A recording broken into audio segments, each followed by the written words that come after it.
I'm actually going to do this on a Thursday for Friday Reads. Actually, for some reason I thought I was doing it and it was Wednesday, but it's actually Thursday because it's been that kind of week. I don't even know what day it is. I finished The Maze Runner over last weekend and enjoyed it. I've already returned it to the school library.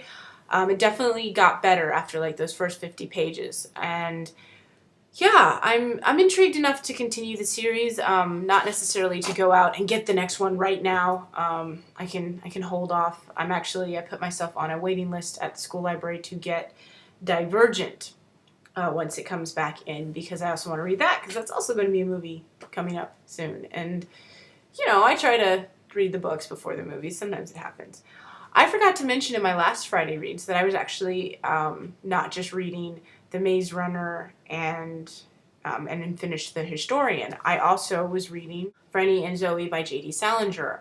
The cool thing about this is I've always wanted to read stuff other than The Catcher in the Rye by J.D. Salinger. I just, you know, who has time to grab all the books? And this was on the bookshelves in my classroom that was left over from the former teacher, and it was this kind of old yellowed copy, and I was so excited. So Franny and Zooey is two separate short stories, one called Franny and one called Zooey. I've already read that, and I really loved it. I actually wrote this sort of stream of conscious review on Goodreads just about Franny, and just this idea that, oh my gosh, J.D. Salinger's not just good in The Catcher in the Rye, he's also really good in Franny and Zooey, and how does he do great sentences like this, where they're not like pompous or anything, they're just really good sentences, and he has paragraphs that last longer than a page, and that should annoy me because there's no break, but it doesn't matter because the language is so good, and I really like the character of Franny, even though she's once again sort of disinterested in things like Holden, and that seems to be a theme, but at the same time I feel for her, and I wish I was Salinger sometimes, except for the whole reclusive, you know, anti-people thing and the millions of lovers. That's not really my thing either. So I'm reading Franny and Zooey, and then on Monday I got in this, which is the best cover, The Theory of Everything by Carrie Luna.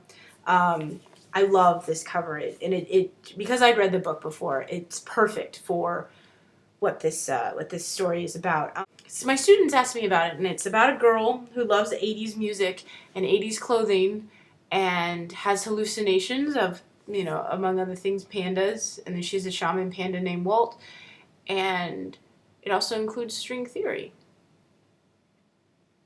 Oddest synopsis I can give you, but it's really I really liked it the first time I read it. I am noticing that sometimes I find the character of Sophia, yes, that's her name, a little too precious for words sometimes, like a little bit, but I know that it gets better because that's kind of how I felt in the beginning when I read it the first time. So anyway, so I'm reading that, but then I needed a break from it yesterday, and I picked up one of my books that I bought this summer in England.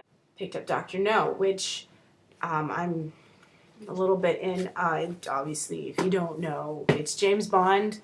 Ian Fleming. I think I like the books better than the movies, which is saying a lot because I really like the movies, specifically the Daniel Craig ones and the Sean Connery ones. I can't get through the Roger Moore ones. I've tried.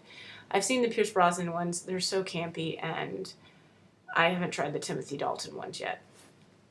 Yeah, see, I know my stuff. I've been paying attention. But I really like the books, and this is the 6th book. I've read the first 5. I think there's 14 in total. And this is obviously the first movie that was made with Sean Connery.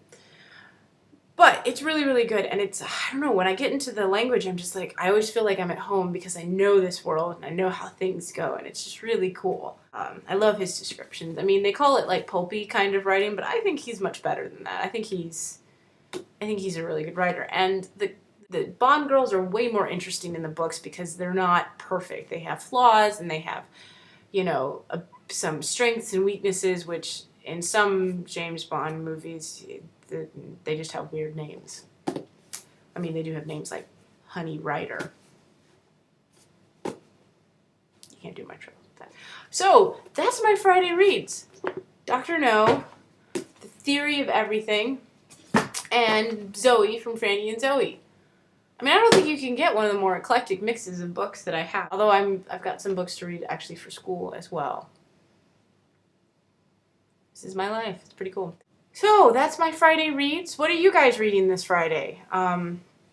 Anything really good? Anything interesting? Honestly, I think my book choices are pretty awesome right now. I mean, James Bond, young adult and string theory, and Salinger, who is his own genre. Peace.